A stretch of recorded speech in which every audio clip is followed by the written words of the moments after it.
Since I came back from Japan, I was craving to create something for myself. I love getting inspirations when I'm traveling, and I got inspired by the places that I visited. I got inspired to create illustrations, art in a more traditional way, but I really got inspired and intrigued from the packaging designs that I've seen in Japan. Whenever I'm traveling, I love going to stationery stores, and Japan being Japan, the stationery stores were insane. Specifically, stores like Loft and Itoya, they are pretty big stores. From stationery to even general items, you'll get a lot of things there. I got so inspired by the packaging designs that I've seen in Japan. The traditional art and style of Japan I absolutely love, and I would love to create more traditional art and traditional illustrations because of it. I am sketching a few, so let's see how that goes. Since I've been back and saw so many amazing modern packaging designs, I really felt I want to create something for myself. And because today's Saturday, I have some time on my hands, and I would love to take you guys through my design process, how I create logos, references, mood boards, inspirations, choosing a type, color palettes, how I do a presentation of a project, and so on and so forth. I'm not sure if this will fit in one video. I'll make 2 parts or 3 parts of it. So whenever I'm doing a passion project for myself or a concept project for myself, I like to give myself a specific timeline. Otherwise, it's an infinite process and that can just go on and on. I like to give myself 15 minutes to about 30 minutes, sometimes 1 hour, but I'd like to see what I can do in 30 minutes today. This research will have mood boards, inspiration, references, color palettes, what kind of an industry will this brand belong to, where I'm positioning it, kind of a sense of the demographic that I'm looking for, and the references that I have from Japan as well. Let's start with some basic research for now.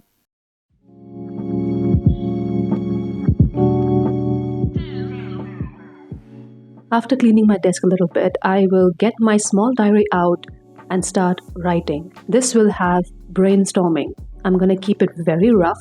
I'm not going to put myself into the mindset that I want it to be perfect. As a designer, if I'm thinking about perfection on blank sheet of paper, I will never get all my ideas out, and half of the time I will think about the layout, the colors, the way I'm writing, and all of that. So here I am writing about the brand, what the brand is going to be about, which is going to be juices mostly. I will write about the style that I want. Is it going to be very Japanese, Indian, or what kind of flavors I'm looking for?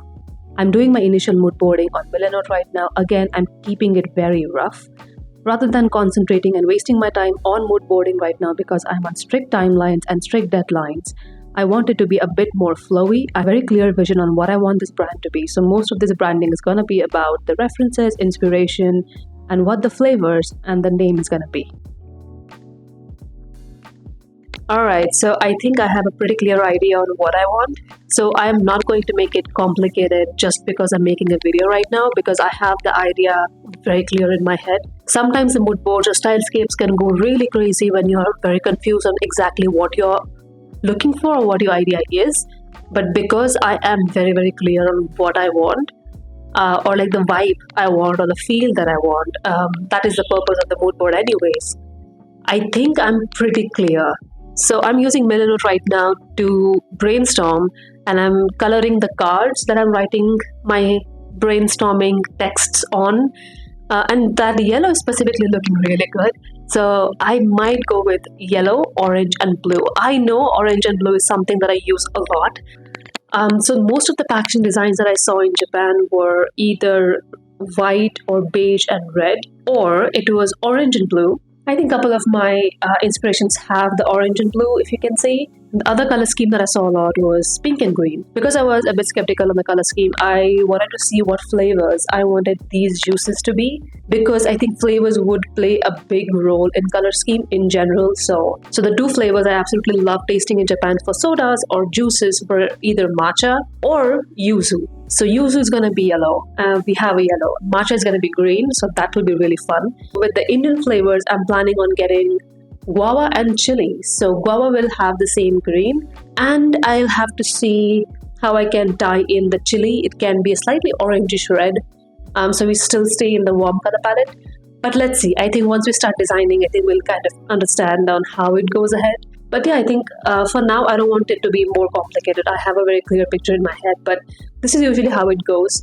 I make variations of mood boards, so this can be one feel or one vibe. The other can be another. So after I have a couple of variation of mood boards, usually I step back for half an hour or so that once I come back, it's much more clearer on what I'm attracted to.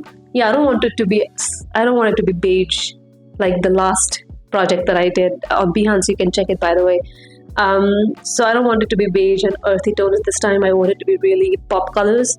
So the next thing is choosing the name of the brand. And I have no clue on what the name is going to be. Usually I have a clue on what kind of a name I want. But yeah, with the name thing, I'm really, really confused right now. So the one thing you can do when you're confused about naming your brand, either you can go to a random brand name generator on Google or ChatGPT. I think I'll try ChatGPT for this. I think it's pretty similar to what a brand generator would do. So yeah, let's go through some ChatGPT recommendations. I went through a lot of options on ChatGPT, and one word that I loved was kicker. So when people will drink this drink, it will be like, oh, it's the real kicker. I got a kick out of the drink. I'm trying to find good fonts that I have. Mostly they are from Adobe Fonts. Adobe Fonts has really great fonts, and I'm trying to select which font I want to use.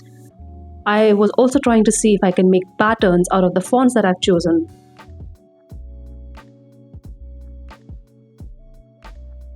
This time I wanted to go with a modern serif font, and I really wanted to change it a little bit and modify it a little bit for the brand itself. So I made it in a way as if the sea is kicking up. If you see, it's like the sea has a foot. And I thought it was really nice and quirky in a way. This would actually bring a little bit of a personality to the brand. I'll fix the spacing and the kerning here and there a little bit, and I think these small changes, these small tweaks will kind of go on and on as we design. The other challenge is always finding the other font, the secondary font that we have for the brand. I wanted to keep the secondary font to be really simple, a clean, readable sans serif font. I'm trying to type out the flavors that I want, which is chili guava and matcha yuzu. The other thing I wanted to add is personality to the brand. But I think that would be for another video.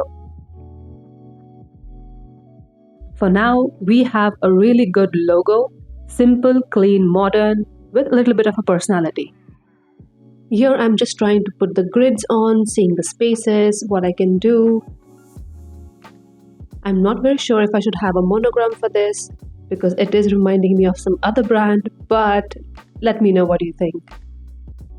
We have a plain basic logo which would work right now, and we can just build our brand elements, illustrations, packaging designs after this. Let me know if you want a part 2, and see you soon. Keep creating.